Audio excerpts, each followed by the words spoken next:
Bien-aimés frères et sœurs, membres de la grande famille de Dieu, que la paix et la grâce de notre Seigneur Jésus-Christ vous soient multipliées. C'est encore un autre privilège d'être avec vous en ce soir afin de poursuivre avec notre semaine de prière basée sur la gestion chrétienne de la vie. Hier, le Seigneur nous a parlé pour pouvoir établir avec lui de très bonnes relations. Et ce soir, ensemble, nous allons continuer à proclamer la parole du Seigneur et à vous communiquer des conseils salutaires pour votre destinée éternelle. Rappelez-vous que cette semaine a pour thème Dieu en premier. Quel que soit plan gagné, quelle que soit initiative ou gagné, toujours battre pour placer bon Dieu en premier, frère avec seul. Et ça, c'est l'élément numéro 1 qui vous permet de nous réussir dans toute entreprise. Nous placer bon Dieu en premier. Non seulement on a bénéficié de l'accompagnement des anges, mais aussi la présence constante de l'Esprit Saint a pénétré nous. Et à ce ça, alors que nous ensemble, chers amis, vous êtes invités à ouvrir vos cœurs pour un nouveau message. Et le titre du message de ce soir, c'est améliorer votre vie spirituelle personnelle. Améliorer votre vie spirituelle personnelle. Et souligner pour nous le vocable personnel. Donc le message de ce soir doit être personnalisé pour qu'il opère un miracle dans la vie de chacun de nous. Frères et sœurs bien-aimés, dans Romains chapitre 12, le verset 1er, l'apôtre Paul a fait une déclaration. Oui, une déclaration qui attire l'attention de tous les chrétiens avisés. Une déclaration qui attire tous les chrétiens qui se préparent pour le jour de l'éternité. Une déclaration qui attire le regard de tous ceux-là qui persévèrent dans la foi chrétienne. Romains 12, le verset 1er nous dit « Je vous exhorte donc, frères, par les compassions de Dieu, à offrir vos corps comme un sacrifice vivant, saint, agréable à Dieu, ce qui sera de votre part un culte raisonnable. Je vous exhorte donc, frères, par les compassions de Dieu, à offrir vos corps comme un sacrifice vivant, saint, agréable à Dieu, ce qui sera de votre part un culte raisonnable. » Frères et sœurs, chers amis, ce soir nous allons aborder l'expérience d'un homme de Dieu. Quelqu'un qui a su sacrifier toute sa vie pour faire éclater la gloire du Dieu Tout-Puissant. Un homme qui, à travers l'histoire, prouvait à l'homme qu'il y a un Dieu dans le ciel. Le Dieu Tout-Puissant, le Maître de l'univers, le Créateur de toutes choses, notre Dieu. Il s'agit de Daniel. Il s'agit de Daniel.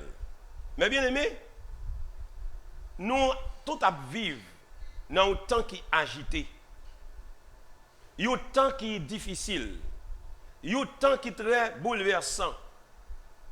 Tant pas nous, les comparer au temps que Daniel t'a vécu à Babylone. Côté, c'était l'exaltation des faux dieux. C'était l'immoralité et la corruption. Et qu'en est-il pour notre temps actuel? C'est encore vautré dans le bourbier du péché. L'immoralité trouvée partout. La corruption est au rendez-vous. La méchanceté, la criminalité est partout. Donc tous ces éléments prouvent clairement que nous vivons en des temps extrêmement difficiles. Si chacun de nous n'a pas fait des plans pour nous consentir de grands sacrifices, en vérité, nous ne sommes pas capables de gagner la vie sauve. Donc, la vie de Daniel à Babylone représentait un engagement radical. Un engagement radical au sacrifice personnel pour une vie spirituelle personnelle et pour une expérience personnelle. une vie spirituelle pour laquelle Daniel était prêt pour mourir. En fait, nous sommes capables de dire pour notre temps que Daniel considérait un modèle, oui, un modèle et un encouragement, un modèle de serviteur fidèle et un encouragement pour tout un chacun. Le livre de Daniel, frères et sœurs, exerçait une influence pratique sur la vie de chaque chrétien intelligent. Soulignez bien, sur la vie de chaque chrétien intelligent. Le livre de Daniel, c'est un livre qui est pertinent pour les chrétiens du XXIe siècle. Et nous trouvons réponse dans la Bible, dans Matthieu 24, le verset 15, Jésus a déclaré, c'est pourquoi, lorsque vous verrez l'abomination de la désolation dont a parlé le prophète Daniel, que celui qui lit fasse attention. Que celui qui lit fasse attention. Mes frères et sœurs, nous-mêmes qui vivons dans Port-au-Prince aujourd'hui, nous-mêmes qui vivons dans la zone de l'Artibonite, nous-mêmes qui vivons dans le département de l'Ouest d'Haïti, est-ce que nous pas trouvons que nous faisons face au même rang que Daniel, que nous frappons par la désolation de toutes sortes? Eh bien, la déclaration de Jésus, que celui qui lit fasse attention. Dans le livre de Daniel, nous retrouvons tout au moins 5 éléments importants qui doivent capter attention. Daniel, c'était un prophète inspiré. Et par l'implication, le livre Daniel là, il signifie confiance. Oui, confiance. Digne de confiance. Confiance en qui? Confiance en Dieu. Le livre de Daniel, son livre pour nous lire, son livre pour nous étudier, puis nous crainte lire, parce que Daniel et Apocalypse aident nous pour nous plus maturité chrétienne de la vie de l'Église. Le livre de Daniel, son livre pour nous chercher à comprendre. Si nous lisons, nous ne comprenons pas ni demander bon Dieu pour le faire un cadeau, l'Esprit Saint qui pour éclairer nous dans toute la vérité. Le livre de Daniel, message a accompli dans et à travers le temps. Cinquièmement, le message du livre de Daniel est pertinent et pratique pour ceux qui vivent à la fin des temps. Pour ceux qui vivent à la fin des temps, n'est autre que ou même avec aujourd'hui. Oui, nous, chrétiens du XXIe siècle, nous devons toujours rappeler nous que le livre de Daniel, ou le mot Daniel signifie Dieu est mon juge. Dieu est mon juge. Daniel n'avait aucune crainte parce que lui croit, c'est bon Dieu qui juge lui, c'est bon Dieu qui défend lui, et c'est bon Dieu qui est capable de sauver. Alors que dans la Odyssée, c'est le peuple déjà jugé. C'est le peuple déjà jugé. Donc, les enfants de Dieu, pas gagné pour craindre jugement bon Dieu, calamité bon Dieu, parce que vie nous l'y assurée.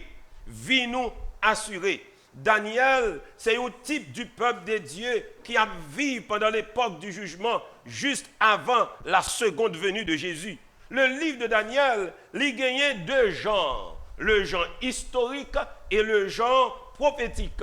C'est une histoire pour les chrétiens qui a vécu aujourd'hui et aussi des prophéties pour les enfants de Dieu de la fin des temps, telles que la prophétie des 2300 soirs et matins, la prophétie des 70 semaines, c'est des prophéties pour la fin des temps, mais aussi des histoires enrichissantes, des histoires spirituelles qui sont capables d'aider nous à remporter la victoire. Frères et sœurs bien-aimés, 6 histoires que nous joignons à travers le récit ça, eh bien, aidez-nous pour que nous soyons capables de grandir davantage dans la foi chrétienne. Et l'histoire que je voulais partager avec nous, dans le livre Daniel, là, frères et sœurs, c'est Daniel chapitre 6.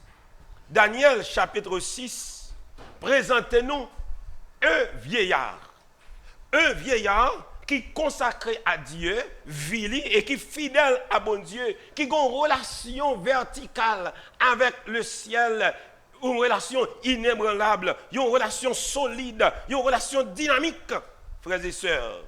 Et à cette époque, Daniel était environ soit 80 ou plus que 80 années.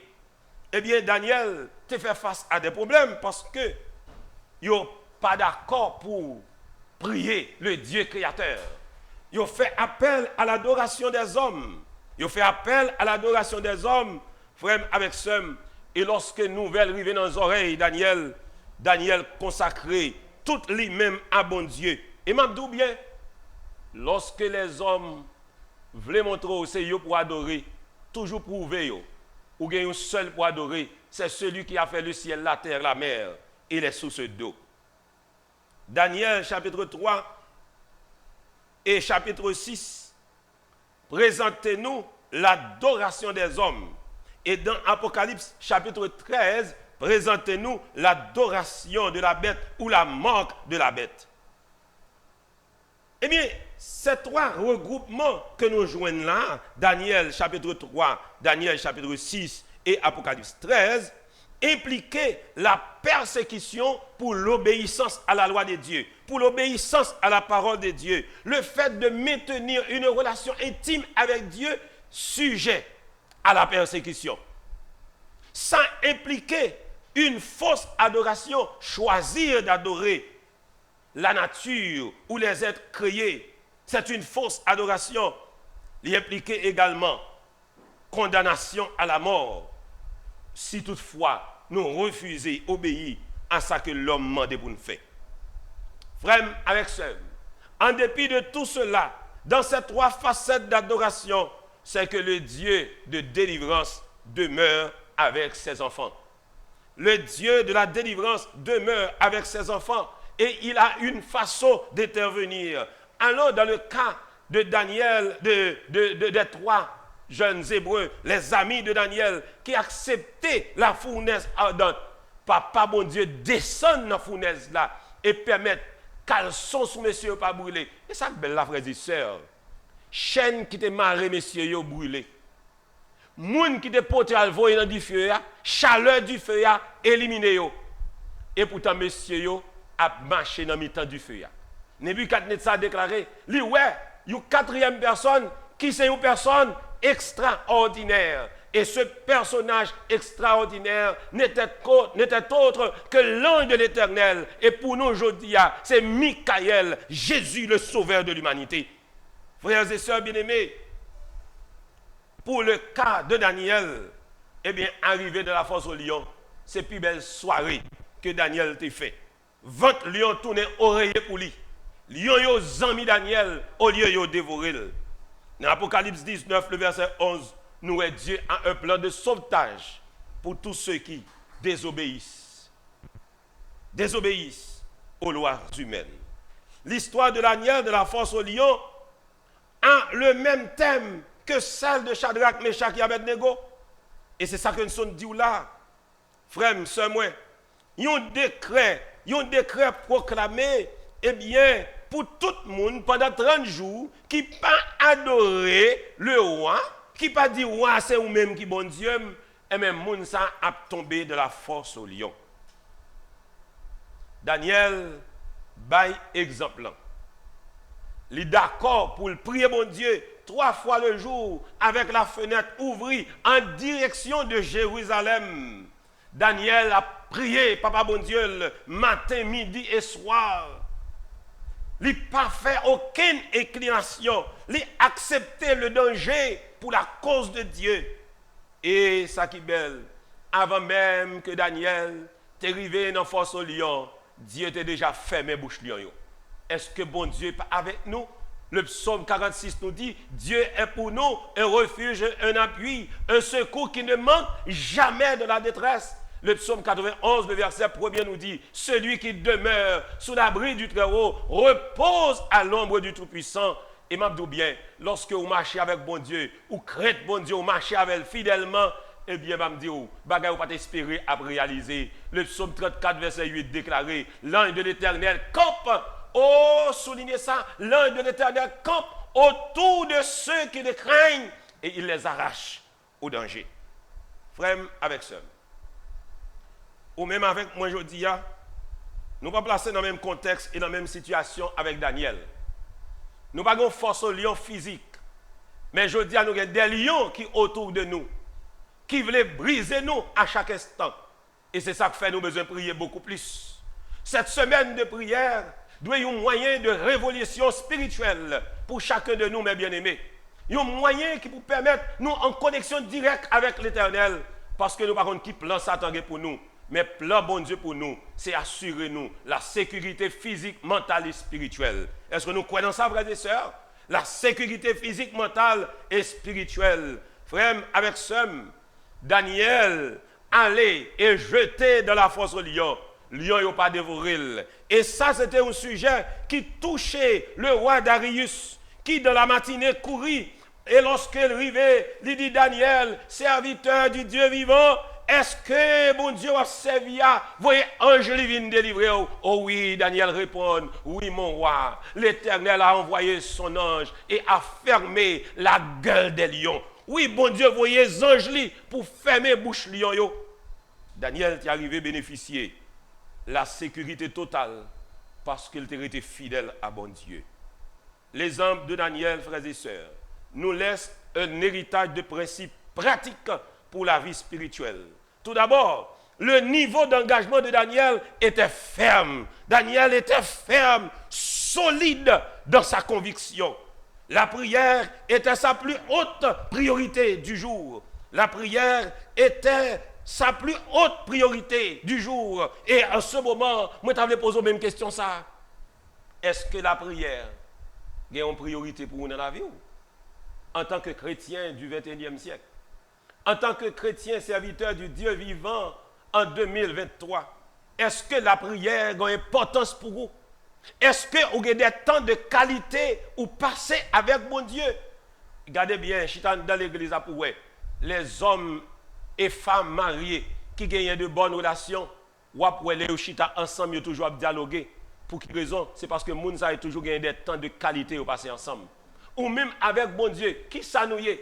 Est-ce que nous développons une relation de seigneurie avec bon Dieu ou bien une relation de proximité qui peut traiter comme ami bon Dieu? Oh, nous songeons, papa bon Dieu dit à Abraham, relation que j'ai avec là, moi pas capable de dire qui ça me le fait à Sodome et Gomorrhe. Moi pas capable de dire. Donc, l'amitié de l'Éternel, ils sont des choses qui sont fondamentales et importantes. Je m'invite pour lire ensemble avec moi au psaume 25. Psaume 25. Et nous allons lire cette parole, cette déclaration. Je crois que c'est psaume 25, le verset 14 qui nous dit « L'amitié de l'Éternel est pour ceux qui le craignent. L'amitié de l'Éternel est pour ceux qui le craignent et son alliance leur donne instruction. » L'amitié de l'Éternel est pour ceux qui le craignent. Pour Daniel, frères et sœurs, toute autre chose était secondaire. Rappelons bien, Daniel était un serviteur de Dieu, mais aussi un homme politique à Babylone. Eh bien, sa relation avec Dieu était une priorité et toute autre chose était secondaire. À savoir, votre vie spirituelle a plus de valeur devant bon Dieu que votre vie professionnelle. Parce qu'avec votre vie professionnelle, vous avez gagné de l'argent, vous avez acheté des biens, vous avez gagné des acquis, mais d'un moment à l'autre, inondation, cyclone, tremblement de terre, bandits capables de venir enlever tout. Je dis à ça le temps, en pile monde passer des années pour construire Caillou, mais obligé de déplacer. Moi-même, qui parle avec moi, je fais 4 mois que je quitte Caillou. Alors que je construis Caillou là depuis des années, je quitte lui parce que bandits prennent zone moins. Mais je dis bien. Il y a un bagage pour mettre dans la tête aux frères et sœurs. Amis, bandits, voleurs, vautours, capables de déraciner tout ça gagné, d'échapper tout ça gagné. Mais relation avec bon Dieu, même la mort pas qu'à enlever. Même la mort pas qu'à enlever. Et c'est ça que fait la prière doit être une priorité dans la vie de chaque chrétien qui vit aujourd'hui. La vie de prière de Daniel devait le socle de son héritage de fidélité. La même chose est vraie pour le peuple de Dieu qui vit à la fin des temps. La vie de prière du peuple de Dieu de les derniers temps deviendra l'encre quotidienne de fidélité à Dieu. Frères et sœurs bien-aimés, quelles sont les indications pratiques pour une vie de prière? quelles sont les indications pratiques d'une vie de prière. Vous êtes invités à visiter la Bible, le grand livre de tous les temps, la parole de Dieu. Pour ouais, qui s'est passé? Papa, mon Dieu, bah nous des messages de saison. Les hommes de Dieu, c'est pour nous des exemples, des modèles de tous les temps, qui montrent nous, plus nous rapprocher nous de Dieu, plus bon Dieu lui-même rapprocher de nous. Plus nous rapprocher de Dieu, c'est plus nous avons capacité pour nous endurer les mauvais jours de la vie. Qui indication qui gagne lorsque nous avons une vie de prière? 1. Demandez au Seigneur de créer en vous un désir plus profond pour lui. À travers la prière, demandez bon Dieu pour le créer dans vous-même un désir qui est plus profond. Deuxièmement, fixez un moment, un lieu régulier pour nous capables de prier. Pour nous faire prier nous devant mon Dieu. Troisièmement, priez avant de commencer. Toute initiative que nous prenons, tout ça nous voulons faire dans la vie, priez avant de commencer. Et demandez mon Dieu pour l'accorder de Saint-Esprit pour guider nous. Quelle que soit décision majeure ou décision faible que nous prenons, toujours demandez mon Dieu pour le bas nos directions. Quatrièmement, c'est pour nous choisir un passage de l'Écriture pour nous lire, pour nous comprendre et discerner la volonté du Seigneur. Cinquièmement, paraphraser parole là et mettez propre parole là-dedans. Battre pour gagner un journal de prière dans la vie chaque jour. C'est pour demander à bon Dieu pour lui aider nous, pour nous comprendre la parole. C'est pour nous écrire réponse que bon Dieu va nous. Écrire des notes de prière parce que c'est expérience nous. Et dernière chose que m'a dit nous, pensez à passage la Bible que nous lisons pendant toute la journée. Qui est fait parole la fait dans la vie? Et comment il influence le caractère? Et comment on est capable d'influencer le caractère d'autres personnes qui ont côtoyé au matin, midi et soir? Frères et sœurs bien-aimés, à travers la prière, Daniel te compte passer du temps de qualité avec bon Dieu. Il en est de même pour vous matin, il en est de même pour vous assoya, qui chita cap tendait parole bon Dieu, cap la prière. C'est pour nous choisir, pour nous passer du temps de qualité avec bon Dieu, à ce que nous sommes capables de développer des relations d'amitié ensemble avec elle. Oui, frère avec sœur, c'est un impératif d'améliorer notre vie spirituelle personnelle. C'est une responsabilité personnelle pour une vie spirituelle personnelle, car Christ revient bientôt. Christ revient bientôt. Et la mort capable de frapper n'importe nous à n'importe quel moment. Ou bien nous sommes capables de faire face à de terribles situations. En soya, nous sommes tous invités pour nous améliorer la vie spirituelle. Est-ce que vous sentez le nécessaire pour vous? Est-ce que vous sentez que c'est bon pour offrir corps à bon Dieu, pour offrir tout ou même à bon Dieu comme un sacrifice vivant? Même Jean avec Daniel, tu offres tout lui-même à bon Dieu. Et ça permet Daniel de remporter la victoire jusqu'à sa mort. Songez bien, 10 jours, il t'a demandé, et Daniel devient 10 fois supérieur.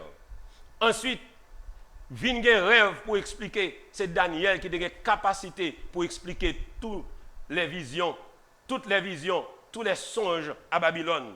Songez Daniel, vient chef de tout grand chef à Babylone à cause de ses relations avec bon Dieu. Papa, bon Dieu, qui est dans le ciel là, capable de relever nous en dignité, comme il est dit au psaume 113, de la poussière, il retire le pauvre, du fumier, il relève l'indigent, pour les faire asseoir avec les grands de son peuple.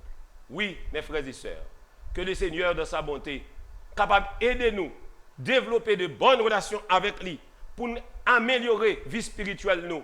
Et quand Jésus va apparaître dans la gloire, il est capable de déclarer pour chacun de nous, soyez bons et fidèles serviteurs, entrez dans la joie de votre maître. Que le Seigneur vous bénisse abondamment.